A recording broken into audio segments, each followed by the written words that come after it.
Avez-vous déjà pris un moment pour réfléchir aux symptômes du diabète qui se manifestent particulièrement durant la nuit? C'est une question à laquelle beaucoup de personnes ne pensent pas spontanément, mais qui mérite toute notre attention. Le diabète, qu'il soit de type 1 ou de type 2, est une pathologie très répandue qui touche des millions de personnes dans le monde. Pourtant, il reste parfois longtemps silencieux avant d'être diagnostiqué. Les signaux qui apparaissent au cours du sommeil sont souvent négligés, mais ils peuvent jouer un rôle déterminant dans la détection précoce de la maladie. Comprendre ces symptômes nocturnes peut faire toute la différence en matière de prévention, de diagnostic et de qualité de vie. Dans ce texte, nous allons détailler les 9 principaux signes du diabète qui se manifestent pendant la nuit. Chacun d'eux sera expliqué en profondeur, afin que vous puissiez comprendre le mécanisme qui se cache derrière, reconnaître les situations à risque et savoir quelles mesures prendre si vous êtes concerné. L'un des premiers signaux d'alerte est le besoin d'uriner plusieurs fois dans la nuit. Ce phénomène, appelé nicturie, perturbe considérablement le repos. Si vous devez vous lever 2, 3, voire davantage de fois chaque nuit pour vider votre vessie, cela peut être le signe d'un déséquilibre glycémique. En situation de diabète, le sucre s'accumule dans le sang. Les reins, qui sont responsables de filtrer ce glucose et de le réabsorber, sont surchargés de travail. Lorsqu'ils n'arrivent plus à suivre, le surplus de sucre est éliminé dans l'urine. Or, le glucose entraîne avec lui de grandes quantités d'eau provenant des tissus de l'organisme. Ce phénomène est appelé diurèse osmotique. Conséquence directe, une production excessive d'urine, de jour comme de nuit. Non seulement cela interrompt le sommeil, mais cela provoque aussi une déshydratation progressive, qui peut se traduire par une bouche sèche, une peau plus fragile et une fatigue accrue. Il est important de préciser que la nicturie peut avoir d'autres causes, hypertrophie bénigne de la prostate chez l'homme, insuffisance cardiaque, certaines infections urinaires, mais lorsqu'elle est associée à une soif excessive et à d'autres symptômes, elle constitue un signe fort de diabète. Un autre signe courant est la transpiration excessive pendant la nuit, parfois au point de devoir changer de vêtements ou de drap. Ces sueurs nocturnes surviennent généralement lorsque le taux de sucre dans le sang chute trop bas, un phénomène appelé hypoglycémie nocturne. Ce mécanisme s'explique ainsi. Lorsque la glycémie baisse en dessous d'un certain seuil, l'organisme déclenche une réaction d'urgence. Il libère des hormones de contre-régulation, comme l'adrénaline et le glucagon, afin d'augmenter rapidement le taux de glucose disponible. Cette réaction provoque une série de symptômes, dont une transpiration abondante. Chez les personnes diabétiques, l'hypoglycémie nocturne est souvent liée à une dose d'insuline ou de médicaments trop élevés, un dîner trop léger ou pris trop tôt, une activité physique intense en soirée, ou encore une consommation d'alcool. Les sueurs nocturnes ne sont pas seulement inconfortables, elles indiquent que l'équilibre glycémique n'est pas correctement géré. Si elles sont fréquentes, elles méritent une consultation médicale afin d'ajuster le traitement et d'éviter des complications plus graves. Les sueurs ne sont pas les seuls signaux de l'hypoglycémie.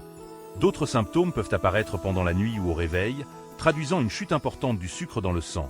Tremblements, palpitations, faim soudaine et intense, maux de tête, rêves étranges ou cauchemars, confusion mentale, voire désorientation au réveil. Ces signes surviennent car le cerveau, qui consomme beaucoup de glucose, souffre directement d'un manque d'énergie. Comme le corps est au repos, la baisse glycémique est parfois plus difficile à percevoir, ce qui rend l'hypoglycémie nocturne particulièrement dangereuse. Dans certains cas sévères, elle peut même provoquer des convulsions ou une perte de connaissance. Pour limiter ces épisodes, les médecins recommandent une autosurveillance glycémique régulière, une alimentation équilibrée et parfois la prise d'une collation avant le coucher. Des dispositifs modernes comme les capteurs de glycémie en continu peuvent aussi alerter en temps réel en cas de chute trop importante, améliorant ainsi la sécurité pendant la nuit. Le syndrome des jambes sans repos est un trouble neurologique caractérisé par un besoin irrépressible de bouger les jambes, souvent accompagné de sensations désagréables comme des picotements, des fourmillements ou des douleurs sourdes. Ces symptômes s'aggravent généralement au repos, ce qui explique leur intensité le soir et pendant la nuit. Chez les personnes diabétiques, le SJSR est souvent lié à une complication appelée neuropathie périphérique. En effet, un excès de sucre dans le sang endommage progressivement les nerfs, entraînant des signaux nerveux erronés qui perturbent le sommeil. Le syndrome des jambes sans repos peut retarder l'endormissement, provoquer de multiples micro-réveils et réduire la qualité globale du sommeil. Il s'agit donc d'un symptôme à prendre au sérieux, car il signale à la fois une complication neurologique et un déséquilibre glycémique durable. L'apnée obstructive du sommeil est un trouble respiratoire marqué par des arrêts répétés de la respiration durant la nuit. Ces interruptions, parfois de plusieurs dizaines de secondes, provoquent des micro-réveils constants et empêchent un sommeil réparateur. La relation entre apnée et diabète est aujourd'hui bien démontrée. Environ 40% des diabétiques de type 2 souffrent d'apnée du sommeil, et inversement, l'apnée favorise l'apparition ou l'aggravation du diabète. Le lien repose sur plusieurs facteurs. L'obésité, qui augmente à la fois le risque de diabète et celui d'apnée, les dépôts graisseux autour des voies respiratoires qui provoquent leur obstruction, la résistance à l'insuline, favorisée par le manque de sommeil réparateur. Un cercle vicieux s'installe alors. Le diabète aggrave l'apnée, et l'apnée déséquilibre encore davantage la glycémie. C'est pourquoi tout patient diabétique présentant des ronflements intenses, une fatigue matinale persistante ou des pauses respiratoires observées par son entourage devrait consulter un spécialiste du sommeil. Si vous vous réveillez la nuit avec une sensation de bouche sèche et un besoin impérieux de boire, il se peut que vous souffriez de polydipsie, un symptôme typique du diabète. Le mécanisme est simple.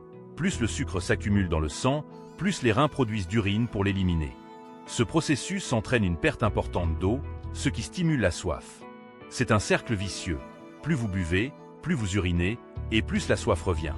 La polydipsie ne doit jamais être négligée. Lorsqu'elle est associée à des mictions fréquentes et à une perte de poids inexpliquée, elle constitue l'un des 3 grands signes classiques du diabète. Beaucoup de personnes diabétiques décrivent une fatigue persistante, même après une nuit complète de sommeil. Cette fatigue n'est pas seulement due au réveil nocturne répété, pour uriner, boire ou à cause de l'apnée, mais aussi à un problème plus profond. L'organisme n'utilise pas correctement le glucose disponible. En cas de déficit en insuline ou de résistance à l'insuline, les cellules ne parviennent pas à absorber le sucre du sang pour le transformer en énergie. Le carburant reste bloqué dans la circulation sanguine, tandis que les muscles et les organes manquent d'énergie. Résultat, une fatigue constante qui peut devenir handicapante au quotidien. La fatigue chronique liée au diabète doit être distinguée d'autres causes possibles, anémie, dépression, troubles thyroïdiens, mais lorsqu'elle s'accompagne d'autres symptômes nocturnes, elle renforce fortement la suspicion de diabète. Un autre signe révélateur est la sécheresse buccale persistante. Malgré une bonne hydratation, certaines personnes se réveillent chaque nuit avec une bouche collante ou irritée. Plusieurs mécanismes expliquent ce phénomène. L'hyperglycémie réduit la production de salive, la déshydratation liée aux urines abondantes accentue le problème. Certains médicaments contre le diabète ou contre l'hypertension peuvent également réduire la salivation. La xérostomie n'est pas seulement inconfortable. Elle favorise aussi les caries dentaires, les infections buccales et les mauvais goûts persistants. Pour la soulager, on recommande une bonne hygiène bucco-dentaire, une hydratation régulière et, si besoin, l'utilisation de substituts de salive ou de gomme sans sucre. Enfin, le diabète peut entraîner une grande variété de troubles du sommeil. L'insomnie est fréquente, souvent liée aux variations de glycémie. Une glycémie trop basse provoque des réveils nocturnes avec sueur et tremblements, tandis qu'une glycémie trop élevée entraîne une soif intense et des envies fréquentes d'uriner. Le sommeil devient fragmenté, peu réparateur, ce qui alimente la fatigue et complique encore la gestion de la glycémie. C'est un cercle vicieux. Moins on dort, plus la régulation de l'insuline est perturbée, et plus la glycémie est difficile à stabiliser.